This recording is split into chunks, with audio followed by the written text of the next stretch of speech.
Entrez, nous vous attendions. Nous savons que vous regardez cette vidéo sur notre site web ou notre chaîne YouTube parce que vous voulez connaître les étapes exactes pour obtenir une apostille, ce type de document, aussi rapidement et facilement que possible. Alors, attachez votre ceinture, c'est parti. Si vous souhaitez accélérer l'apostille d'un diplôme secondaire considéré comme non enregistrable par le secrétaire d'État du Texas, nous vous présentons ici le coût, les délais de traitement actuels et les étapes exactes pour passer une commande pour votre apostille au Texas avec nous. D'abord, les documents jugés non enregistrables par le secrétaire d'État du Texas comme un diplôme ne peuvent nous être envoyés par email ou fax pour l'apostille, sauf une exception que nous verrons bientôt. Envoyer par courrier ou déposer le diplôme original du secondaire signé à l'encre à notre bureau d'Austin, Texas. De plus, les documents non enregistrables doivent être notariés à l'encre par un notaire du Texas. Aucun notaire d'un autre État ou pays n'est accepté. Utilisez un notaire du Texas. Deux options s'offrent à vous pour la notarisation de votre document scolaire, soit par un responsable de l'école et un notaire, soit par vous-même et un notaire, évitant ainsi l'école. Ainsi, pour les diplômes de fin d'études secondaires, qu'il s'agisse d'un lycée du Texas ou d'un autre État ou pays, vous avez deux options. Vous ne pourrez pas utiliser l'une des options si le lycée ne se trouve pas dans l'État du Texas. Mais si votre lycée est dans l'État du Texas, vous pouvez utiliser les deux options. D'accord. La première option est la plus dure et longue, générant le plus d'erreurs. On y fait environ 80% d'erreurs de plus que dans la seconde option que nous allons voir. Donc, sur votre diplôme de fin d'études secondaires, un responsable de l'établissement doit faire une déclaration sous serment, signer votre diplôme, puis le faire certifier par un notaire. D'accord, voici la déclaration sous serment dont ils ont besoin. Vous devez envoyer ceci par email à l'école en précisant que cela doit être ajouté à votre diplôme de fin d'études secondaires. Ils peuvent l'ajouter au verso. Donc, vous avez un diplôme de fin d'études secondaires, vous pouvez le retourner et ils peuvent faire cela au dos. Vous pouvez prendre tout ce texte ici et ils peuvent l'écrire à la main au verso ou bien vous pouvez l'attacher. Il suffit de cliquer sur ce PDF ici et tout ce qui est surligné sera téléchargé. Ensuite, vous n'aurez qu'à joindre cette lettre à votre diplôme de fin d'études secondaires et cela ressemblera exactement à ceci, tout le texte que vous voyez ici. Vous, le responsable de l'établissement déclare, je certifie que le diplôme de fin d'études secondaires de imprimer le nom de l'élève est le document original, authentique, complet, exact et non modifié. D'accord. Donc ils doivent imprimer votre nom. C'est très important, car s'ils se trompent, vous perdrez votre argent puisque l'État va rejeter la demande. Ils doivent donc imprimer votre nom exactement comme il apparaît sur votre diplôme. Donc, si votre nom s'écrit John Doe sur votre diplôme, le responsable de l'école doit, dans cette zone, dans cet espace précis, doit. Et à John Bish. Si votre deuxième prénom est écrit en toutes lettres sur votre diplôme comme John Douglas Doe, alors ils doivent imprimer votre nom comme suit, John Douglas Doe. Si aucun deuxième prénom ou initiale ne figure sur votre diplôme, ils ne peuvent pas les inscrire. Il est très important de respecter cela. Aussi, ils doivent mentionner leur titre et pas seulement le nom de l'école. Le responsable ne peut pas simplement signer. Donc, le titre officiel du responsable de l'école sera probablement quelque chose comme, vous savez, assistant administratif, responsable administratif.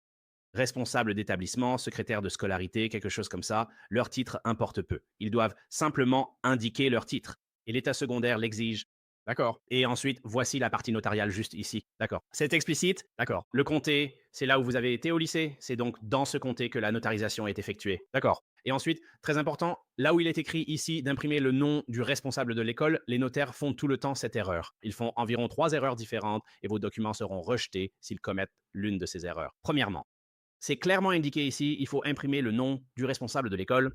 Ce que fait le notaire, c'est qu'il va imprimer votre nom sur cette ligne parce que vous êtes sur le diplôme universitaire ou le diplôme de lycée, ils impriment votre nom. Donc ça va être rejeté, c'est incorrect. Deuxièmement, le notaire va imprimer son propre nom à cet endroit, cela sera également rejeté. Troisièmement, ils vont signer leur nom. Le notaire signe ici par inattention alors qu'il est écrit d'imprimer le nom du responsable. Imprimer signifie sans cursive ni signature. Vous imprimez le nom du responsable de l'école, c'est ça. Voici le serment de notaire du Texas requis pour chaque acte notarié. Le notaire y déclare simplement qui a signé devant lui. Il identifie ici le responsable de l'école. Ils ne se sont pas vus signer car ils ne le peuvent pas. Ils n'ont pas vu votre signature sur le diplôme, mais celle du responsable. Il est donc crucial qu'ils procèdent ainsi. Ensuite, ils signent ici. Si vous préférez ne pas mettre ce texte au dos du diplôme, imprimez-le simplement et attachez-le avec un trombone en nous l'envoyant par courrier ou en le déposant. Vous allez mettre un trombone sur la première page. Vous aurez une copie de votre diplôme de lycée. Et puis la deuxième page sera la notarisation et le responsable de l'école. Encore une fois, c'est la méthode la plus difficile. Et nous avons vu que cela peut prendre plus d'un mois, voire plus longtemps. Et 80% de toutes les erreurs concernent cette première option, pas la deuxième. Donc, si ce n'est pas obligatoire, à moins que l'autorité étrangère qui vous demande d'apostiller ce document ne précise qu'il doit s'agir du diplôme de lycée original.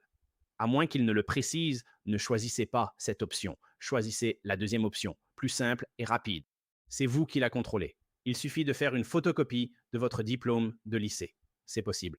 Vous n'avez pas besoin de dépendre de qui que ce soit d'autre pour le faire. Ni du notaire, ni du responsable de l'école. Vous faites une photocopie de votre diplôme de lycée, puis vous allez rédiger une déclaration sur l'honneur certifiant la copie. Et vous allez l'imprimer ici même ou cliquer sur ce PDF et il se téléchargera. Ensuite, vous allez l'agrafer à nouveau à votre diplôme de lycée avec un trombone. Ensuite, vous allez vous rendre chez n'importe quel notaire au Texas, puis vous allez imprimer votre nom juste ici. Veuillez donc inscrire votre nom complet exactement tel qu'il apparaît sur votre diplôme officiel d'études. C'est obligatoire. D'accord. Ensuite, signez-le ici devant un notaire. Puis le notaire fera le nécessaire. Il inscrira vos deux noms juste là. Encore une fois, assurez-vous que le notaire n'imprime pas son nom ici et ne signe pas ici. Il doit imprimer votre nom à cet endroit. Bien sûr, indiquez le comté où cela se fait, puis le notaire signera juste ici. Ainsi, plus besoin de passer par l'école, vous pouvez le faire le jour même de cette vidéo. Allez simplement chez le notaire. Vous pouvez également utiliser un e-notaire du Texas, aussi appelé notaire virtuel ou à distance, pour faire notarier votre document. Via Zoom, si vous ne résidez pas au Texas ou aux États-Unis, utilisez simplement notre page Contactez-nous pour nous envoyer vos documents signés et notariés électroniquement. Ainsi, aucun envoi postal ou dépôt physique n'est requis. Il existe donc 3 façons différentes d'accéder à cette page. Vous pouvez simplement cliquer ici, cliquer sur la femme ici ou cliquer ici. Sur notre page de commande d'apostille du Texas, bouton en bas de page, remplissez directement le formulaire en ligne et imprimez-le. Ensuite, déposez-le ou envoyez-le par courrier avec un bordereau de retour FedEx ou UPS prépayé pour que nous puissions renvoyer vos documents partout dans le monde. Et encore une fois, si vous utilisez l'option de notaire électronique, vous n'avez rien à nous envoyer ni déposer.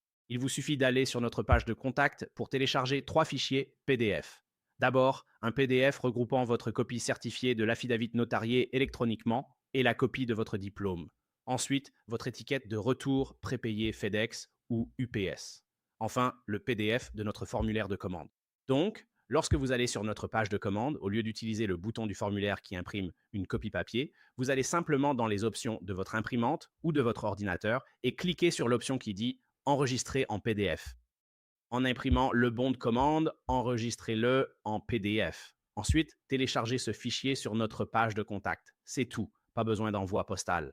Pas besoin de voyager ou de prendre l'avion. Faites-le de n'importe où. Puis, l'étape 2, les instructions d'envoi.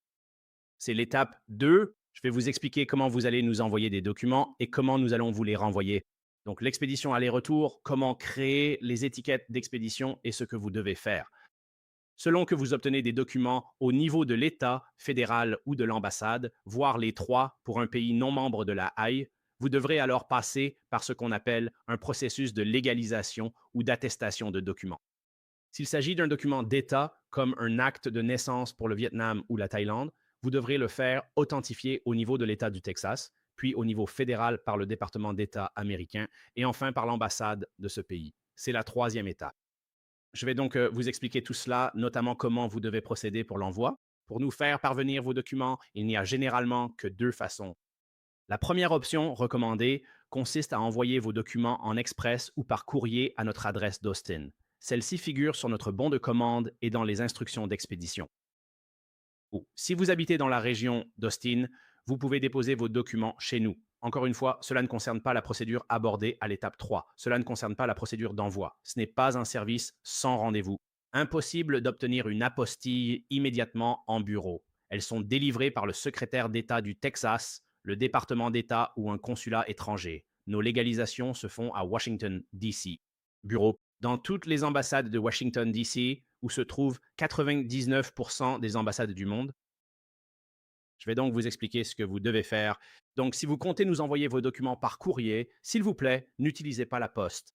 N'utilisez pas la poste des États-Unis. Ils perdent constamment des documents. Ils perdent des milliards chaque année car ils sont incompétents. Ils ne sont pas fiables. Ne les utilisez pas. N'envoyez pas vos documents par la poste et ne demandez pas de retour par ce biais car le suivi est souvent catastrophique. Utilisez exclusivement FedEx. Mais si vous préférez FedEx ou UPS ou si vous êtes en Europe, en Amérique du Sud ou centrale. Je sais que DHL est très utilisé là-bas, mais encore une fois, le plus fiable et qui nous recommandons et nous expédions avec eux chaque jour. Nous envoyons jusqu'à 10 000 documents et nous avons des clients sur 6 continents. Il ne nous manque que l'Antarctique, c'est FedEx. Ils sont de loin les plus fiables. Si vous voulez que vos documents ne soient ni endommagés ni perdus, ils sont les plus fiables et aussi les moins chers. Si vous utilisez des documents aux États-Unis, je vais vous donner un exemple. Nous expédions à notre bureau de Washington, D.C. depuis Austin, au Texas, donc du centre du Texas à l'autre bout du pays, à travers tout le pays, jusqu'à l'océan Atlantique, à Washington, D.C. Cela nous coûte 11, en fait 10 dollars et 95 cents pour envoyer des documents en 2 jours par FedEx à notre bureau de D.C. Bureau. Si nous utilisons UPS pour le même délai, cela coûte plus de 40 dollars. Si nous utilisons la Poste, c'est plus de 20 dollars. C'est environ 23 dollars. C'est plus du double. Donc, si vous envoyez des documents, FedEx est bien moins cher qu'UPS et la Poste d'ailleurs.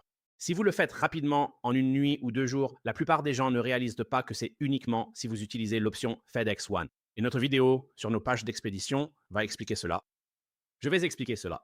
Voici donc les liens sur lesquels vous allez cliquer. Ce sera une vidéo de 15 à 20 minutes vous guidant à travers ce que FedEx et UPS ne proposent pas sur leur site. Nous avons des captures d'écran et une vidéo qui explique ces captures étape par étape.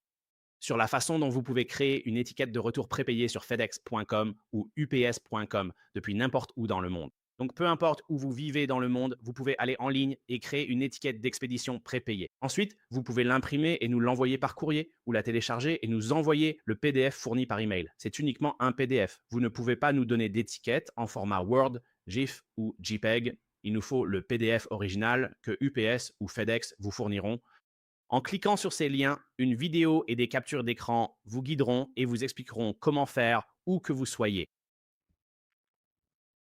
Si vous expédiez à l'international, il faut généralement remplir une facture ou un document de douane.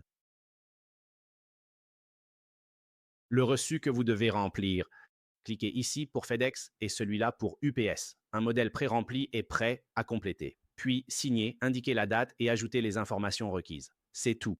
C'est déjà fait pour vous. Selon le pays, ils n'en ont normalement pas besoin, mais nous le faisons au cas où. Nous vous demandons de le faire pour tout envoi international depuis les États-Unis vers un autre pays.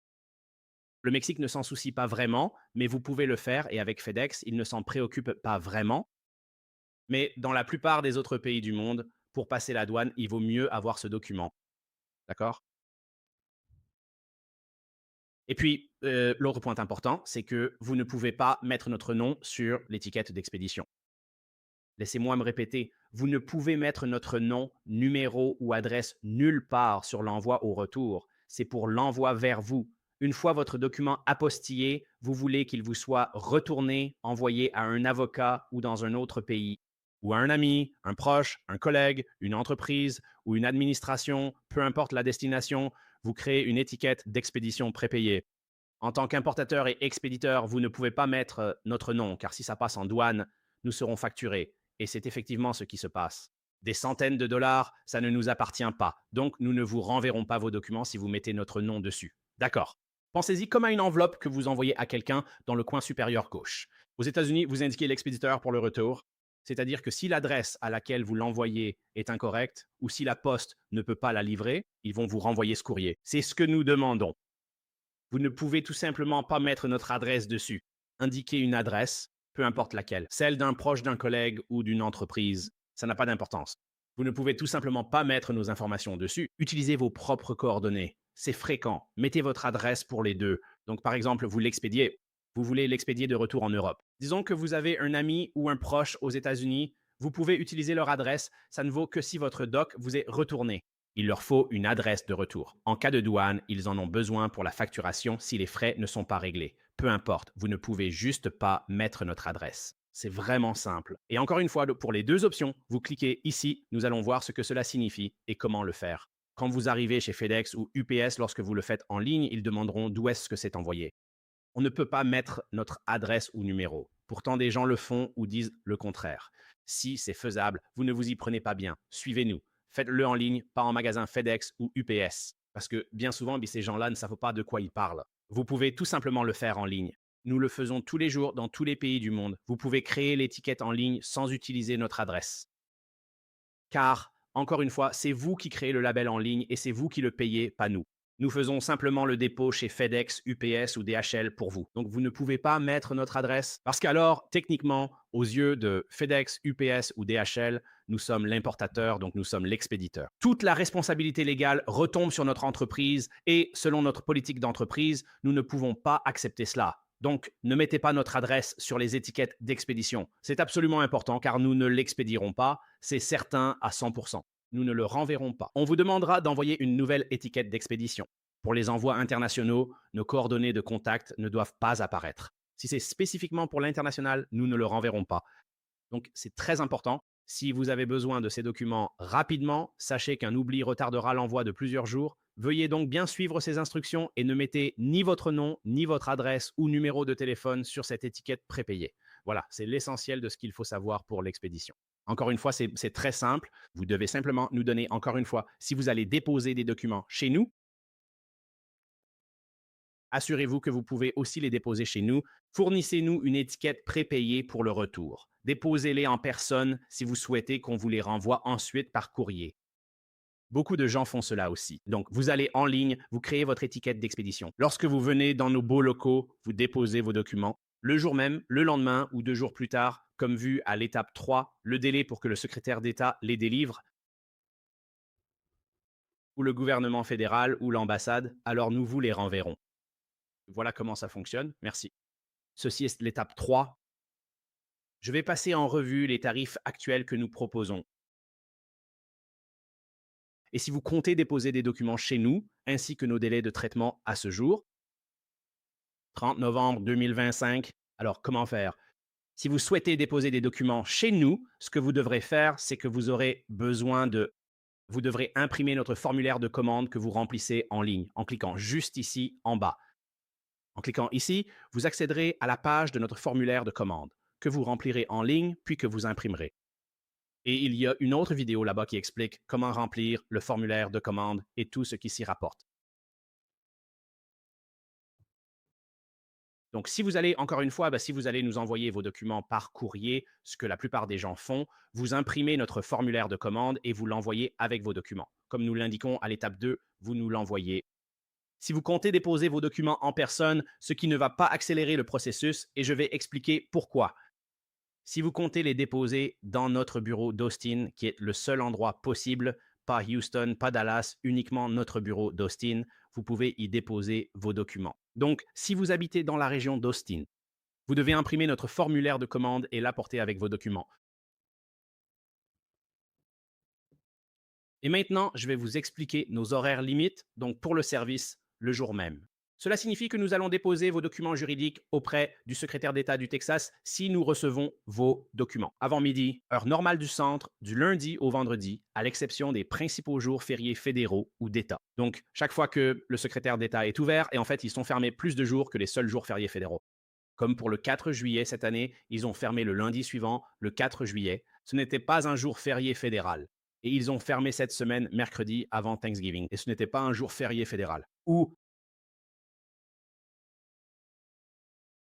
le Black Friday, ils sont également fermés. Pas un jour férié fédéral, mais ils seront fermés 3 jours cette semaine et aussi 3 jours pour Noël, déjà annoncé pour la veille de Noël. La veille de Noël n'étant pas férié, s'il ferme, le dépôt de vos documents est impossible. Soyez-en conscients. Pour que vous soyez au courant des délais de traitement, aucune entreprise ne peut déposer vos documents à moins que le secrétariat d'État ne soit ouvert. Je veux donc être clair à ce sujet. Donc, si nous recevons vos documents avant midi, heure centrale, du lundi au vendredi, lorsqu'ils sont ouverts, nous allons garantir. Si nous les recevons avant midi, nous allons les déposer auprès de l'État du Texas. Ensuite, en fonction de leur délai de traitement, cela change.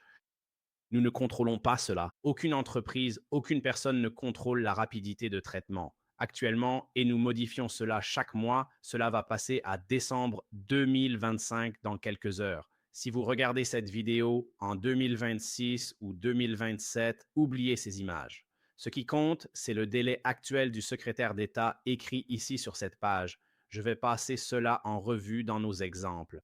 Donc, à l'heure actuelle, en novembre 2025, il faut entre 0 et 2 jours ouvrables au secrétaire d'État pour délivrer des apostilles sur les documents.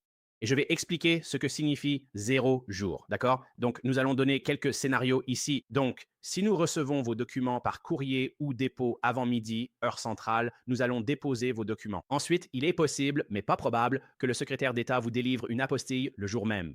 Donc, le jour même signifie 0, c'est-à-dire que nous recevrons votre document à midi ou avant ce jour-là. Nous allons le déposer ce jour-là et il se peut qu'il l'émette le même jour et nous vous le renverrons exactement le même jour. C'est ce qu'on appelle 0 jour. Ou bien cela peut leur prendre jusqu'à 2 jours ouvrables après que nous l'ayons déposé pour qu'ils vous le délivrent. D'accord, je vais donc expliquer nos exemples ici. Donc, scénario 1, nous recevons vos documents avant ou à notre heure limite de midi, heure centrale, un lundi, et ensuite nous le déposons le même jour. Le secrétaire d'État délivrera soit une apostille sur vos documents le même jour, ce qui correspond à 0 jour. Le jour ouvrable suivant, il pourrait le faire, ce qui fait 1 jour ou 2 jours ouvrables. Donc, dans le pire des cas, vous l'obtiendrez. Et l'envoi de retour vers vous se fera le mercredi. Donc, c'est le meilleur scénario si nous recevons votre document avant midi. D'accord. Deuxième exemple, si nous recevons votre document après-midi, heure centrale. Si vous nous l'envoyez par UPS, FedEx ou DHL, ou si vous le déposez à notre bureau à 2, 3 ou 4 heures, ou même à 16h55 ce lundi, nous allons alors le traiter dès le lendemain. Nous le déposerons donc précisément le jour ouvrable suivant et il pourrait l'émettre ce même jour, ce qui signifie concrètement un délai de 0 jour. Il pourrait les mettre le jour ouvrable suivant, soit 1 jour ou bien 2 jours ouvrables. Dans le pire des cas, nous pouvons le récupérer et vous le renvoyer par courrier ce jeudi-là. Donc encore une fois, dans les deux cas, si nous recevons votre document un lundi, ce sera pour mercredi ou jeudi. Bref, sauf apocalypse zombie, révolte d'ORC ou invasion extraterrestre, si vous l'envoyez le lundi, il vous sera renvoyé par courrier le jeudi. Pire scénario. Dans le meilleur des cas, il vous sera renvoyé par courrier dès le lundi. Donc, pour récapituler, et j'insiste vraiment là-dessus, si vous déposez vos documents à notre bureau principal d'Austin au lieu de les poster, cela n'accélère pas le processus. Peu importe si nous les recevons par dépôt ou par courrier, avant midi ou après, le délai reste identique. Trop de gens ne consultent pas notre site. Ils ne nous contactent pas et viennent en pensant que ce sera prêt le jour même. Et ce n'est pas possible parce que c'est le secrétaire d'État, leur choix. C'est à eux de décider s'ils le délivrent le jour même ou plus tard. S'il vous plaît, sauf si vous vivez vers Austin, ça n'accélère pas le processus. Envoyez-nous simplement vos documents en livraison express, comme nous l'indiquons à l'étape 2 sur la façon de le faire. D'accord. Et puis, ces tarifs sont ceux d'aujourd'hui. Cela pourrait changer dans les prochaines années à venir, peu importe quand vous regardez cette vidéo. Mais ne vous fiez pas à ce que dit cette vidéo. Fiez-vous à ce qui est indiqué ici même. Quoi qu'il soit indiqué ici, juste ici, à ce moment précis, c'est le tarif en vigueur. Pour apostiller un document auprès du secrétaire d'État, le tarif est de 95 et cela inclut tous les frais de dossier. Donc, vous ne nous faites pas de chèque ni de mandat caisse. Vous ne nous envoyez pas d'argent pour les frais de dépôt auprès de l'État. Et vous ne faites pas la paperasse. Vous ne nous envoyez pas le formulaire de l'État. Nous avons nos propres formulaires et nous payons les frais de dépôt. Ça fait 95 hors taxe. C'est 95 tout compris. Et si vous en avez plusieurs, profitez d'une remise. Et ceci est juste un document, c'est 95. Pour 2 documents, il vous faut des apostilles. Et cela doit être fait en même temps. C'est 170, 3, 245, ainsi de suite. Ce sont simplement les tarifs actuels. C'est tout ce que nous avons.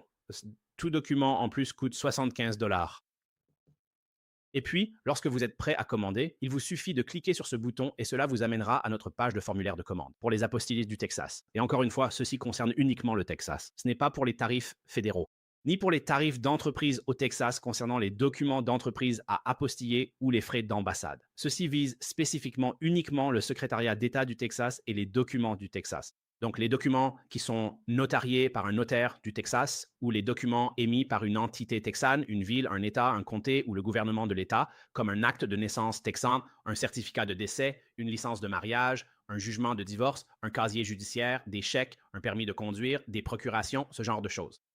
Donc c'est la troisième étape. Merci.